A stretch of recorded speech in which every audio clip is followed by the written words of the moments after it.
thanks for everyone for joining us. Look, I'm going to talk today and bust a couple of myths that large organisations can't innovate and that we can't drive innovation from big enterprise. So, no time for an agenda. Let's get straight into it. Tesco is a major retailer internationally. Now, in South Korea, they had an issue. They wanted to get to number one, they were number two, but they didn't have enough physical stores. Now, in South Korea, consumers shop frequently, they shop locally.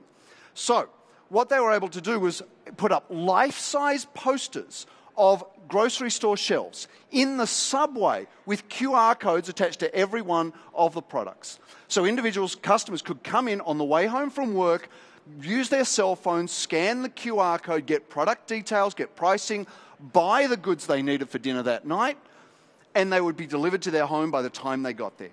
You know, this was so successful for Tesco that it's now a permanent feature in South Korea, and they're installing it at London's Gatwick Airport. Large enterprise using new technology to drive innovation. Next up, British Airways. Now, you probably know British Airways as one of the most high-quality service airlines in the world, but a lot of competition in the world. And so they wanted to embark on a new modernisation program. So they gave out tablet devices to their aircrew in the cockpit and in the cabin. Now, that meant that cabin crew were able to recognise and greet their important customers. They could understand what their loyalty patterns were, where they were flying, what they were doing. They could check the impact of any delays. They could rebook passengers before they'd even left the plane.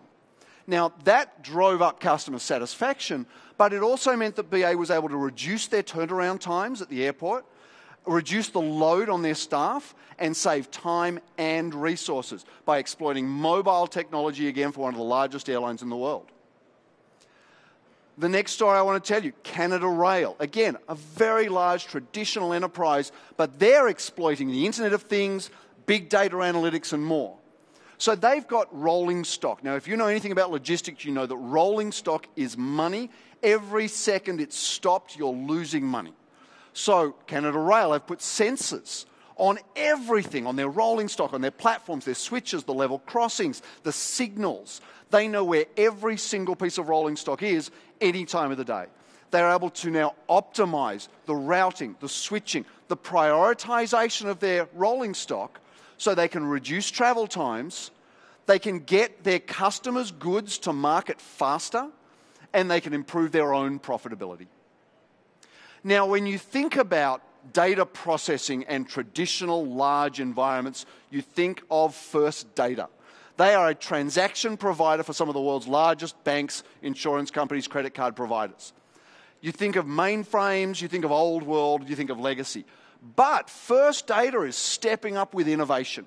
They're the back end for Google Wallet. So that's providing smartphone payment facilities for Citicorp, for MasterCard, for Sprint, for Macy's, for Walgreens and more. So they're melding their brick and mortar with mobile and e-commerce. And by the way, it's all running in the cloud. Now that's giving First Data access to a mobile payments market, which is estimated to be around $670 billion by 2015. And it's also allowing their customers to complete transactions 40% faster so that they can have a competitive advantage over other transaction providers. One of my favourite things is skiing. And I love to go to Vail Resorts. That's actually a picture of me and my wife in the new Vail Resorts Epic Mix application. Now, this is a combination of mobile, social, gamification, cloud, Internet of Things. When you go to any one of the 7 Vail Resorts, you get an RFID-equipped lift pass, which gets scanned whenever you go on a lift, whenever you go on a ski run, when you're taking you get an on-slope photograph, when you go to a restaurant, when you go to a hotel. Now, you also earn pins for achievements on mountain. So if you have a certain number of runs, if you have a certain vertical in a day, if it's really cold that day, you get an icy tag. And you can post all of this to social media instantly from your smartphone, even right there on the slope. With photographs, with pins, you compete with your friends, and that drives you to go back to Vail Resorts and beat your friends and get more pins. This has driven hundreds of thousands of positive impressions for Vail Resorts and countless return visits. Now, I promised you 10 stories. Now, that's 5. I'm out of time, so let me quickly give you 5 to look up later. Royal Caribbean, using tablets and smartphones, they're able to speed up boarding and make the booking for activities on board their ships faster, easier, and more enjoyable.